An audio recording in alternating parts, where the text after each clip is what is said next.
আসসালামু আলাইকুম। আমাদের দেশের একটি ঐতিহ্যবাহী জনপ্রিয় পিঠা হলো ভাপা পিঠা। আজ আপনাদের সাথে এই ভাপা পিঠার রেসিপি শেয়ার করব। চলুন তবে শুরু করি।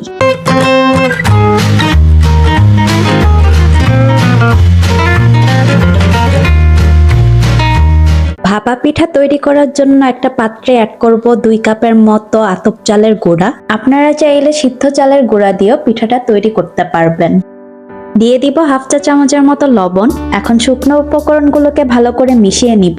আমি শুকনো চালের গুঁড়া অর্থাৎ বাজারের কেনা যে চালের গুঁড়া সেটা ব্যবহার করছি, তবে আপনারা চেষ্টা করবেন ভেজা চালের গুঁড়াটা ব্যবহার করার। ভেজা চালের গুঁড়ায় পিঠাটা বেশি ভালো হয়। এখন চালের গুঁড়াটাকে অল্প অল্প কুসুম গরম পানির সাথে মিশিয়ে নিব। আপনারা যদি ভেজা চালের গুঁড়া দিয়ে পিঠা তৈরি করতে চান সেক্ষেত্রে আতপ চাল হলে 30 মিনিট আর সিদ্ধ চাল হলে 1 ঘন্টার মতো ভিজিয়ে রাখবেন।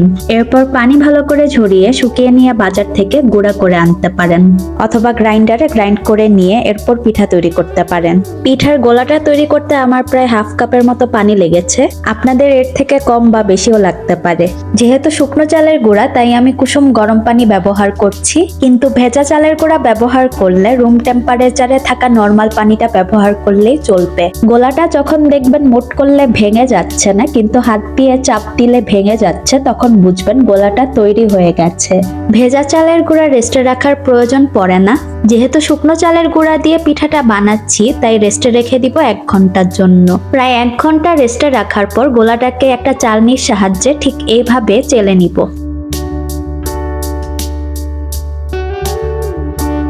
পিঠার গোলাটাকে চেলে নিয়েছি আর এখন পিঠা তৈরি করে নিব। একটা বাটিতে কিচেন টাওয়েলের সাহায্যে সামান্য তেল লাগিয়ে নিব।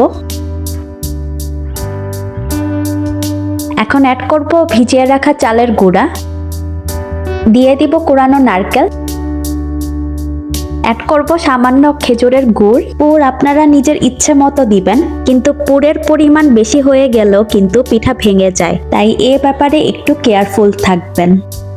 আবারও অ্যাড করব কুড়ানো নারকেল, আবার চালের গুঁড়া দিয়ে পিঠাটাকে ঢেকে দিব।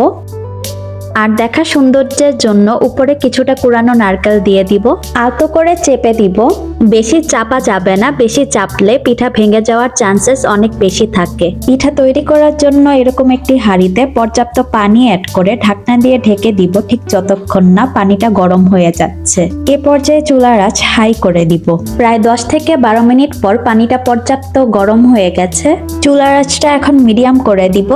একটা সুতির কাপড় পানিতে ভালো করে ভিজিয়ে নিংড়ে নিব। কাপড়টাকে পাতিলের উপর বিছিয়ে দিব। পিঠাটাকে এখন কাপড়ের উপর বসিয়ে দিব। বাটিটা হালকা ট্যাপ করলেই পিঠাটা কাপড়ের উপর খুব সুন্দর করে বসবে।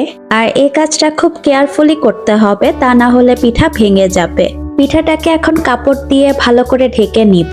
প্রথম পিঠাটাকে আমি একটু সময় নিয়ে 7 থেকে 8 মিনিটের মতো ভাপ দিয়ে নিব, কারণ প্রথম পিঠাটা হতে একটু সময় লাগে। ঢাকনা দিয়ে খুব ভালো করে ঢেকে দিব যাতে বাষ্পটা বের হয়ে না যায়। 7 থেকে 8 মিনিট পর ঢাকনাটা তুলে নিব।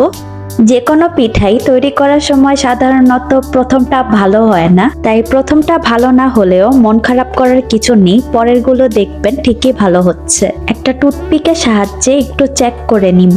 যেহেতু কাঠিতে কিছু উঠে আসছে না সেহেতু পিঠাটা তৈরি হয়ে গেছে।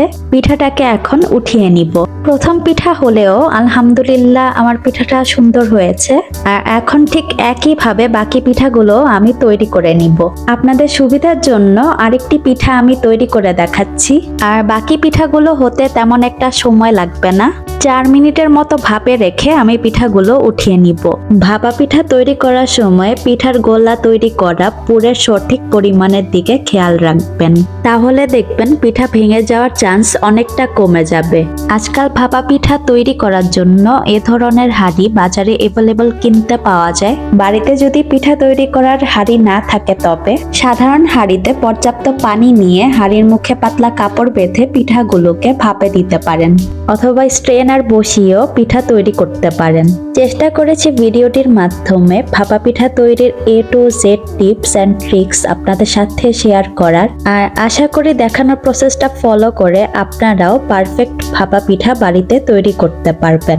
ভিডিও রিলেটেড কোনো কোয়েশ্চন থাকলে আমাকে কমেন্ট করে জানাবেন, আমি চেষ্টা করব আপনাদের কোয়েশ্চনের অ্যান্সার করার। আর আমার ভিডিওটি যদি আপনাদের ভালো লেগে থাকে তবে আমার চ্যানেলটি প্লিজ সাবস্ক্রাইব করবেন, আর আপনাদের ফ্রেন্ডস অ্যান্ড ফ্যামিলির সাথে আমার রেসিপিগুলো শেয়ার করবেন। সবাই ভালো থাকবেন আর বেশি বেশি শীতের পিঠা খাবেন। আল্লাহ হাফেজ।